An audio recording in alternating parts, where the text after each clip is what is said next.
வணக்கம். ஆன்மீக வழிபாடு வழிபாடை பற்றி கேட்குறீங்க. ஆன்மீக வழிபாடு சொல்கிறது நிறைய மகான்கள், நிறைய யோகிகள், பல விதமான குருமார்கள் இன்னும் ஆன்மீக வழிபாடை பற்றி சொல்லிக்கிட்டு தான் இருக்காங்க. ஆன்மீக வழிபாடு பற்றி பல பேர் பல கருத்துக்கள் சொல்லிக்கிட்டு இருக்காங்க. இப்போ நீங்கள் என்னிடம் கேட்குற வரைக்கும் ஏதோ நான் தேடிய ஒரு பயணம், நான் சந்தித்த, நான் அனுபவப்பட்ட விஷயத்தை வேணால் சில விஷயங்கள் நான் சொல்கிறேன். ஆன்மீகம் என்பது ஆத்ம தேகம். அப்படின்னா நம் உள்ளிருக்கும் ஆத்மா தான் ஆன்மீகம். ஆத்மாவை ஒரு நிலைப்படுத்துவது அதான் ஆன்மீகம் சொல்கிறது. ஏன்னா உடல் என்பது அழிந்திரும், ஆத்மா என்பது அழியாது. அப்போ அந்த ஆத்மா என்பது அழியாத காரணத்தினால அந்த ஆத்மாவை ஒரு நிலைப்படுத்துவது. ஏன்னா இப்போ உடல் என்பது போத உடல், இது எப்போனா அழிஞ்சிடும். ஒரு மனிதன் இறந்து போனான்னா நெருப்பால் சுடப்படும், மண்ணால் சாப்பிடப்படும், அப்படி மாயமாக மறைந்து போகும் உடல். ஆனால் ஆத்மா என்று சொல்வது மீண்டும் மீண்டும் உருவாகும் ஒரு விஷயங்கள். அப்போ ஆத்ம விளங்கும், அதான் ஆன்மீகம் அப்படி சொல்கிறது. அந்த ஆத்மாவை ஒரு நிலைப்படுத்தி இறைவனோடு சேரக்கூடியவர்தான் ஆன்மீக வழிபாடு. அப்போ ஆன்மீக வழிபாட்டுக்கு பல பேர் பல கருத்து சொல்கிறாங்க. சில பேர் ஐம்புலத்தை கட்டுப்பாட்டில் வைத்துன்னு சொல்லுவாங்க. அது பல பேர் பல காரணம் சொல்கிறாங்க. என்னை கேட்டால் ஐம்புலம் சொல்லுவது பஞ்சாட்சர மந்திரம், நாம சிவாய் பஞ்சாட்சர மந்திரம். நான் ஒரு இதில் சொல்லியிருப்பேன். அப்படின்னா மனிதன் உடல் என்பது பஞ்சாட்சரம். அப்படின்னா ஐம்புலத்தையும் இருக்கும். நம்ம உடம்பே இயற்கை சம்மந்தப்பட்ட விஷயங்கள் தான். இதை நான் ஒரு பதிவு கூட சொல்லியிருப்பேன். அப்போ அந்த ஐம்புலம், அந்த பஞ்சாட்சர மந்திரத்தை நம்ம உள்வாங்கி அதை உணரணும். சில பேர் சொல்லுவாங்க சும்மா தியானம் பண்ணுறோம் பண்ண முடியல, அவனுக்கு அது உள் வாங்க தெரியல. அப்படின்னு அவன் என்ன நினைக்கிறான்னா, நமசிவாயின்னு சொல்லிட்டா நம்மளுக்கு தியானம் என்பது சரி வந்துடும். அது கிடையாது. தியானம் என்பது மௌனம், அதுவே தவம். இல்லை மௌனமாக உட்காந்தா தவம், அதான் அர்த்தம். அப்படின்னா சில பேர் சொன்னால் நான் தியானம் பண்ணால் பல விஷயங்கள் எனக்கு தெரியுது, பல விஷயங்கள் என்னால் உட்கார முடியல, அதுதான் விஷயமே இருக்குது. அதான் பஞ்சாட்சர மந்திரம். அந்த ஒரு விஷயங்கள் என்பது அந்த உங்களோட ஐம்புலமும் உங்கள் கட்டுப்பாட்டுக்குள் வரும்போது உங்களுக்கு கோபங்கள் வரும், பல விஷயங்கள் வரும். புரியுதுங்களா? இதுதான் ஐம்புலம். இந்த ஐம்புலமும் நீங்கள் கட்டுப்பாடு எடுத்துடணும்னா நமசிவாயின்னு சொல்லும் போது நீங்கள் அதை தேடணும். அந்த நமசிவாயத்தை உங்கள் உள்ளேயே நீங்கள் தேடணும். அதான் உன்னுள் சிவன், அதான் விஷயம். அதான் நமசிவாய், என்னுள் சிவன் அர்த்தமாக தான். அதான் நமசிவாயத்துக்கு அர்த்தமாக தான். இதை தேடினா உங்கள் ஆத்மாக்கள் ஒரு நிலைப்படும். சைவம் அசைவம் என்பது ஒரு சாத்தியமில்லாத ஒரு விஷயங்கள் சொல்லலாம். இது யார் கோச்சிக்கிட்டாலும் பரவாயில்ல, உண்மை சொன்னால் அதுதான். ஏன் சொல்கிறேன்னா, இப்போ ஒரு உதாரணம் சொன்னோம்னா, சைவம் என்பது ஒரு சாதாரண ஒரு கோடு தான், ரோடு கிடையாது, சாலை கிடையாது. சாலை என்பது நடந்து போகிறது, ரோடு என்பது அந்த கோடு என்பது நம்மளுக்கு நடந்து போது ஒரு ஒரு ஒரு ஒரு விஷயம்தான். அதனால் சைவத்தை ஒரு முக்கியத்துவமாக எடுத்துகிட்டு வந்தால் ஆன்மீக வழிபாடு வர முடியாது. சிவன் புராணம் படித்திருப்பீங்க, அந்த கைலாசநாதன் அவன் செய்த அற்புதத்தை படித்திருப்பீங்க. மாமிசத்தை படைத்தவனுக்கே மோட்சம் கொடுத்தான் என் அப்பன். அர்த்தம் என்ன? அன்பின் வடிவம். அதான் நமசிவாய். அவனுள்ள அந்த சிவத்தை உணரும் போது தன்னை மறந்து காட்டும் அந்த அன்புக்கு சைவமாவது அசைவமாகும். அதான் ஆன்மீக வழிபாடு. இது மனிதனாக சில மனிதர்களுக்கு புரியலை. புரியும் போது நான் விரதம் எடுத்தேன், நான் சைவம் எடுத்தேன், இறைவன் எனக்கு அருள் பாலிக்கலை. நீ சைவம் விரதம் என்பது கடமைக்கு எடுக்கிற, ஆத்மா ரீதியாக நீ செய்ய கிடையாது. அப்படின்னா அதான் அன்புன்ற விஷயம், அதான் ஆன்மீக வழிபாடு.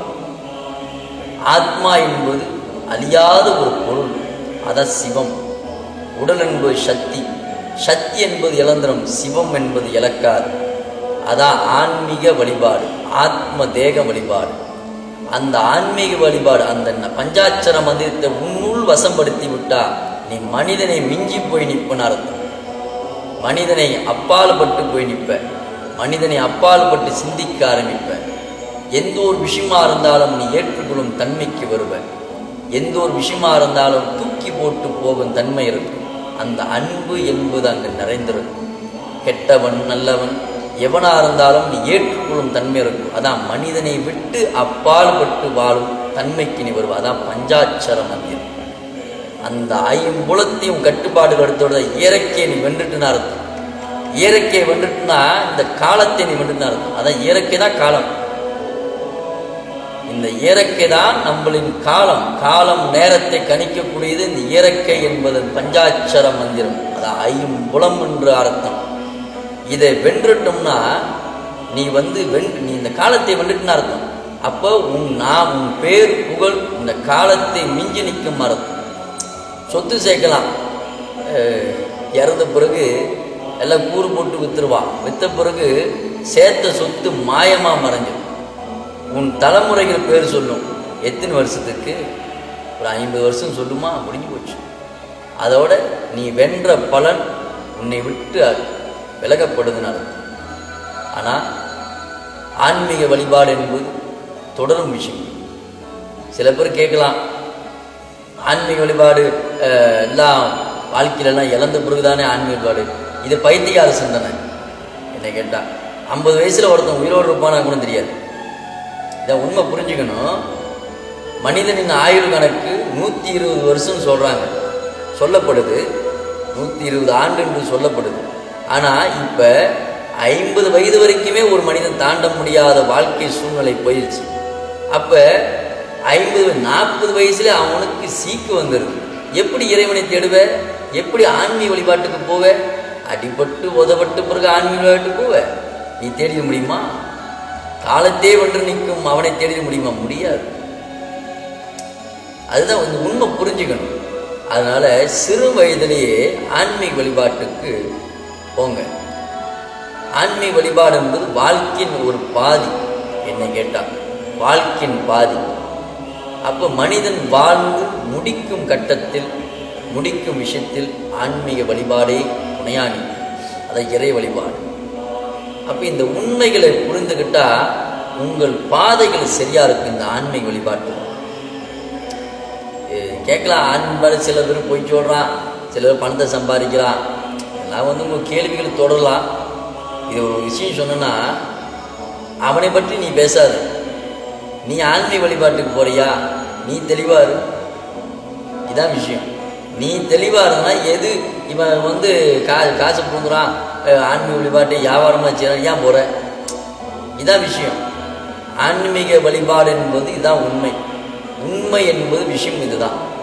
எனக்கு நான் போன பயணத்தில் நான் பாற்ற விஷயங்கள், நான் கடந்த விஷயம் இதுதான். நான் மந்திரம் செய்யலை, மந்திரம் படிக்கலை, மந்திரத்தை சொல்லி என் அப்பனுக்கு, என் கைலாசநாதனுக்கு நான் பூஜை செய்ய கிடையாது. தியானம் தான் செஞ்சேன். தியானம் பண்ணேன், அங்கே தியானம் பண்ணேன். அந்த ஐம்புலமாக இருக்கும் என் கைலாசநாதனை இன்னும் நான் தேடுறேன். அந்த ஐம்புலத்தை என்னும் நான் கட்டுப்பாட்டுக்குள் இன்னும் நான் எடுத்துட்டு வந்து கொண்டிருக்கேன். வென்று முடிக்க முடியாது. மரணத்தை வீட்டினால் மட்டுமே வென்று முடியும் என்று உண்மையான ஆன்மீக வழிபாடு அதுதான். அது எனக்கும் தெரியும். ஆனால் நான் தேர்ந்த அந்த சிவத்தை அப்படின்னா அந்த நம சிவாயம் என்ற அந்த பஞ்சாட்சர மந்திரத்தை தான் நான் தேடணும். அதனால் என்னால் சில விஷயத்தை என்னால் பெற முடிஞ்சு அதை மற்றவனுக்கு நான் பங்கிட்டு கொடுக்க ஆரம்பித்தேன்.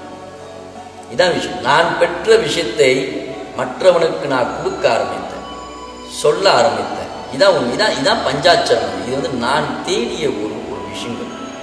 ஆன்மீக வழிபாடு என்பதே இதுதான். என்னை கேட்டால் நான் சுருக்கமாக சொன்ன இதுதான். இதை புரிஞ்சுக்கிட்டா அதான் ஐம்புலங்கள். அதான் அந்த ஐம்புலத்தையும் நான் கட்டுப்பாட்டில் எடுத்தோம்னா எது வேணாலும் சாதிக்க முடியும். புரியுதுங்களா? எனக்கு சிவன் மேலே ஆசை, இதான் உண்மை. சிவத்து மேலே எனக்கு ஆசை. நான் என் ஆசையை நான் விளையாக்கி விட்டால் சிவத்து மேலே நான் எப்படி இப்போ ஆசைப்பட முடியும்? அவன் மேல் எனக்கு காதல், அவன் மேல் எனக்கு அன்பு, இதை நான் விளையாக்கி விட்டேனான் நான் எப்படி அவன் மேல் நான் காதல் கொள்ள முடியும்? அவன் மேல் நான் எப்படி ஆசைப்பட முடியும்? இதான் உண்மை. இந்த உண்மை புரிஞ்சுக்கணும். ஆசை என்பது மனிதன் அளிக்கிறோம். ஆனால் ஆசைகள் எப்படி படுகிறோம் என்ற விஷயம் இருக்கு.